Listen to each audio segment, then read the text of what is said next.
Tu veux investir dans l'immobilier en Côte d'Ivoire en 2026, mais tu ne sais pas quoi acheter, soit un terrain, une villa, un appartement ou investir dans un programme immobilier. La vérité, c'est qu'il n'existe pas une seule bonne méthode pour investir dans l'immobilier, mais plutôt une stratégie qui est adaptée à ton objectif.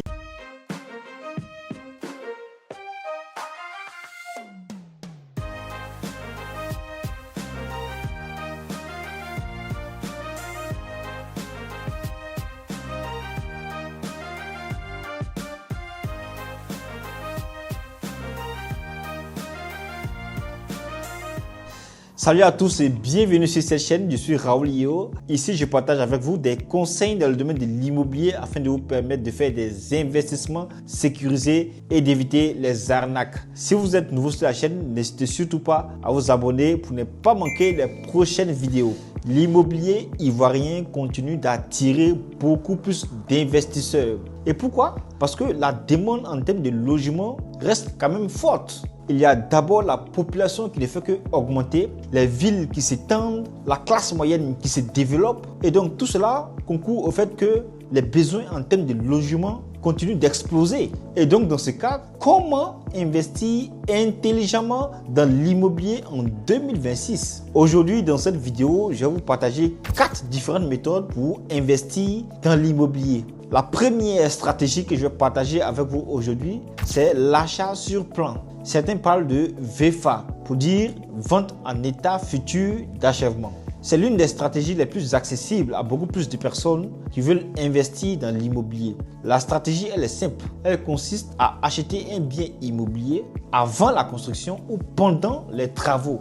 Comme avantage de cette stratégie, on peut citer quelques éléments tels que le prix qui sera plus abordable ou plus accessible par rapport aux autres offres, un logement qui sera neuf à la fin, des paiements qui seront acceptés de façon échelonnée et en plus de cela, à la fin des travaux, ton bien immobilier pourrait avoir une plus-value automatiquement. Tout ça pour dire que la VFA est une très bonne stratégie qui permet d'investir dans l'immobilier et qui est beaucoup plus adaptée aux salariés, aux entrepreneurs et même aux membres de la diaspora qui veulent construire leur patrimoine immobilier progressivement. La deuxième stratégie que je vais partager avec vous, c'est bien entendu les studios et les appartements meublés. Aujourd'hui, vous allez faire le constat avec moi. Beaucoup plus de personnes commencent à se tourner vers les résidences et les appartements meublés par rapport aux hôtels. Mais pourquoi?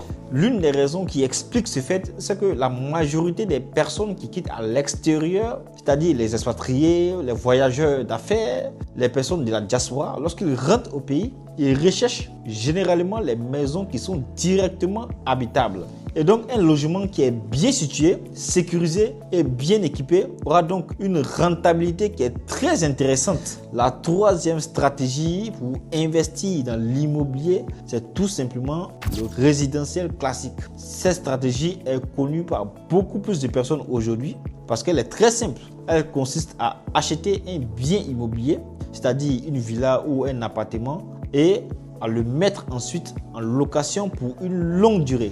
Cette stratégie offre généralement des revenus réguliers, une gestion entre parenthèses simple. J'ai bien dit entre parenthèses parce que la gestion d'un immeuble ou d'un appartement n'est pas toujours simple, et aussi une demande qui est constante parce qu'il y aura toujours des personnes qui sont à la recherche soit d'un appartement ou d'une villa pour mieux se loger. La quatrième stratégie que je vais partager avec vous, c'est la stratégie qui consiste à investir dans le foncier. Elle est tout simple. Elle consiste à acheter du foncier dans une zone en plein développement, c'est-à-dire dans une zone là où les infrastructures administratives sont prévues, où il y aura des grands projets, et à attendre tout simplement jusqu'à la réalisation de ces différents projets. Et vous allez voir que vos différents terrains vont prendre une plus-value rapidement. Et vous-même, vous allez constater que lorsque vous allez vouloir revendre vos différents terrains, vous allez faire une grosse plus-value avec cette revente-là. Parce que lorsque la route, les écoles, les hôpitaux et les différentes infrastructures arrivent dans la zone, vous allez voir que la valeur de votre terrain va augmenter naturellement. Et peu importe la stratégie que vous allez choisir pour investir dans l'immobilier, il y a une règle qui ne change jamais. Et cette règle-là n'est rien d'autre que la sécurisation de votre bien. Parce que je ne cesserai jamais de le dire, Même si tu veux acheter un terrain avec un ACD, il faut toujours faire tes vérifications. Regardez l'historique du terrain, passer chez le notaire. Donc si vous voulez investir dans l'immobilier en 2026, moi je vous conseille tout simplement de choisir une stratégie qui est adaptée à vos moyens et à l'objectif que vous visez. N'oubliez pas de me laisser vos différents avis dans les commentaires. Et si vous voulez comprendre comment et où investir dans l'immobilier en 2026, abonnez-vous à cette chaîne Investir dans l'immobilier si ce n'est pas encore fait. Quant à moi, je vous dis à très bientôt pour une prochaine vidéo. Ciao, ciao!